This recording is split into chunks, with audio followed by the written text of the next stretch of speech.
Pokoknya cuan terus yuk. Akhirnya candle hijau muncul di BTC time frame mingguan. Meskipun candlenya hijaunya tipis-tipis, tapi akan kita bahas di sini pengaruhnya apa ke market kripto dan kenaikan BTC, dan apakah hari ini kenaikan BTC sampai dengan 31.700 mendekati 32.000 cuman ngeprank lagi, akan diturunin dalam lagi. Kita akan simak titik-titik poin-poin pentingnya di BTC kali ini. Cek bareng-bareng ya. Oke, kali ini di time frame mingguan di BTC kita akan lihat 1, 2, 3, 4, 9 minggu beruntun itu merah.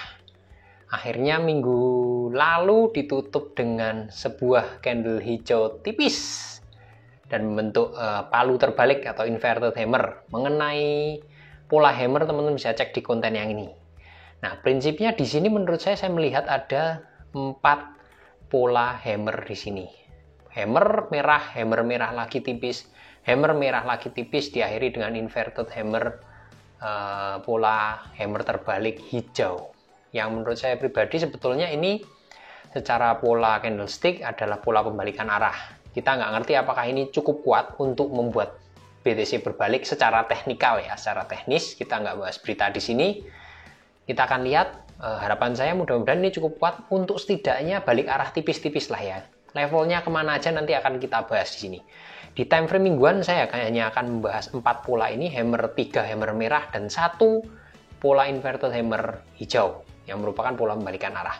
Kita lanjutkan ke time frame harian nih gimana? Ada yang menarik nggak di time frame harian? Jadi di time frame harian ini saya melihat Ichimoku-nya cukup menarik.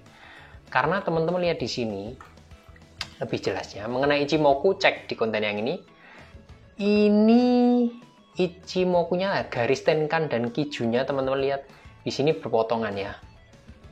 Biru kembali di atas dan merahnya di bawah.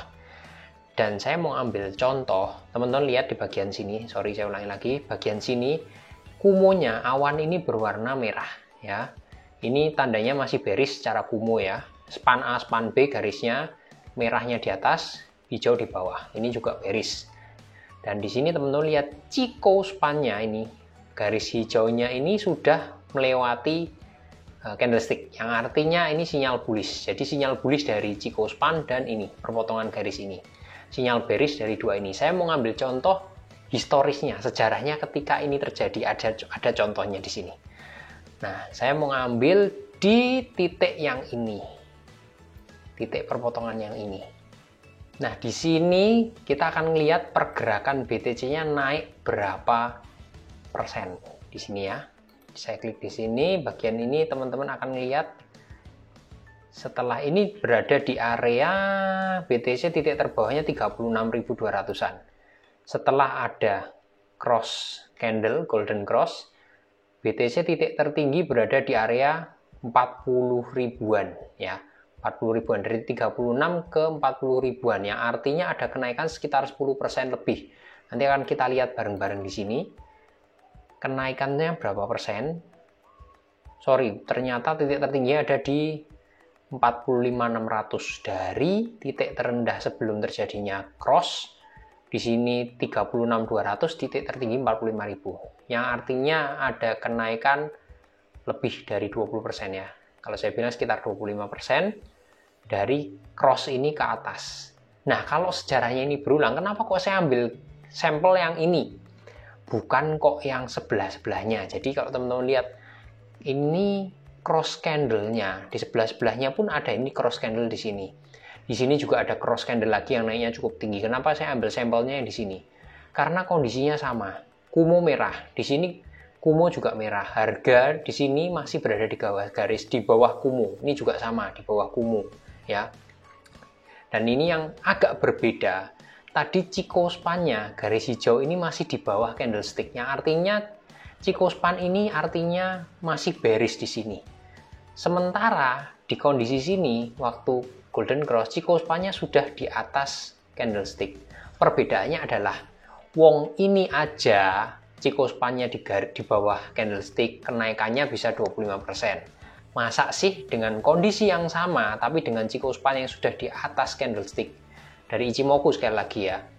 apakah mungkin ini kenaikannya akan lebih dari 25%? Nah, ini menguatkan ke tadi ya, yang time frame mingguan ada sinyal balik arah tipis-tipis ya dari formasi hammer, pola hammer.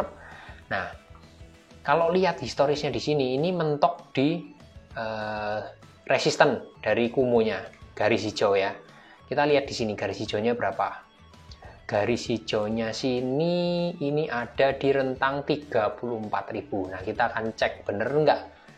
Kalau misalnya ini menguat bener, apakah akan sampai ke 34.000 kalau sejarahnya berulang kembali sebelum turun lagi ya, sebelum ada ceritanya pullback atau penurunan, kejedot di resisten. Kita akan tunggu dilihat. Kalau dari Ichimoku sejarahnya berulang, berarti 34.000 menjadi targetnya. Itu gambarannya di time frame harian. Dan saya mau bahas sedikit mengenai titik kalau misalnya ini malam ini nggak kuat naiknya dan pullback. Saya mau membahas mengenai satu garis aja. Seperti biasanya dari titik trendline, satu garis di sini. Saya pengen ngambil garis di sini, sampelnya.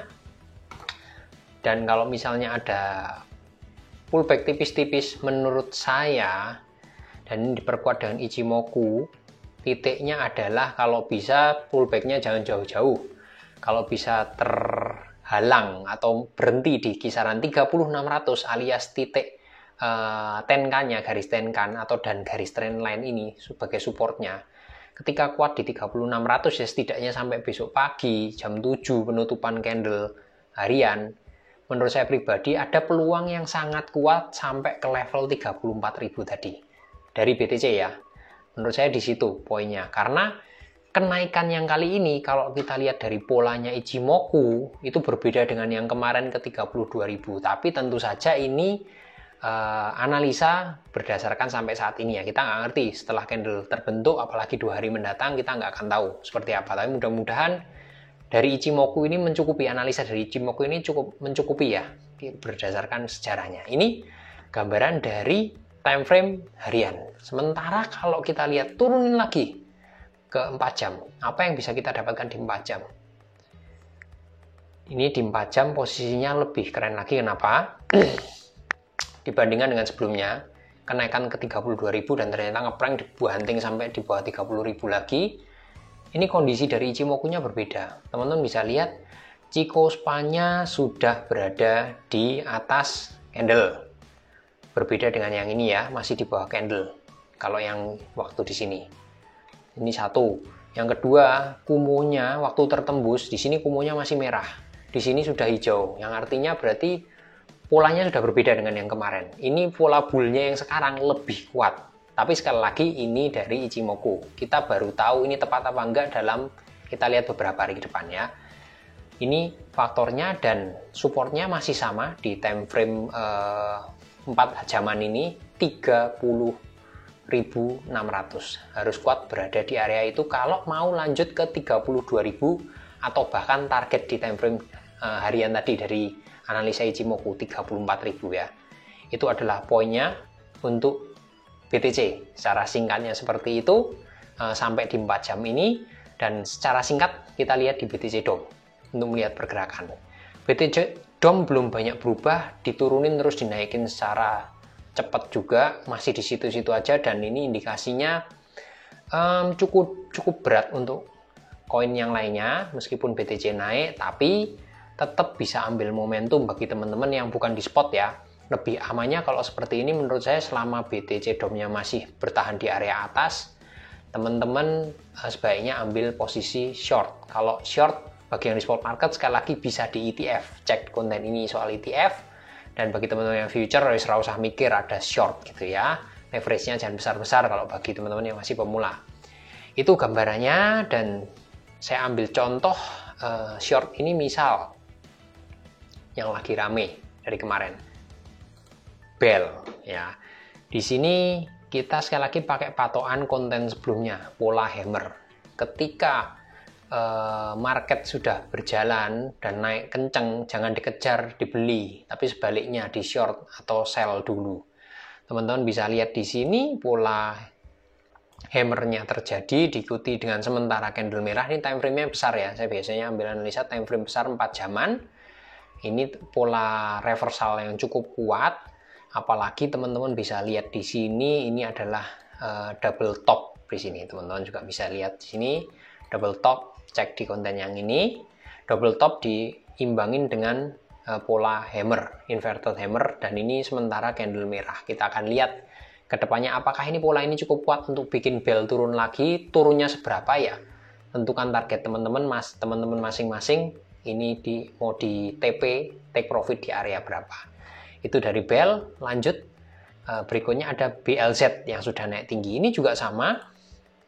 Candle ini pola hammernya terbentuk di sini. Time frame juga saya pakai 4 jam. Inverted hammer merah. Kalau tadi bell hijau, ini merah. Jadi lebih kuat pola pembalikan arahnya, dan disambung di 4 jaman ini turun lumayan 4% ya. Setelah terbentuk inverted hammer ini turun lagi 4%. Tapi menurut saya pribadi ya, ini belum usai. Masih bisa turun lebih dalam. Tinggal teman-teman tentukan sendiri target profitnya seberapa. Itu di titik-titik supportnya bisa pakai MA, bisa pakai Fibonacci, yang manapun ada di playlist belajar analisa teknikal di sini untuk menentukan support-supportnya, target-target profitnya. Segitu gambarannya.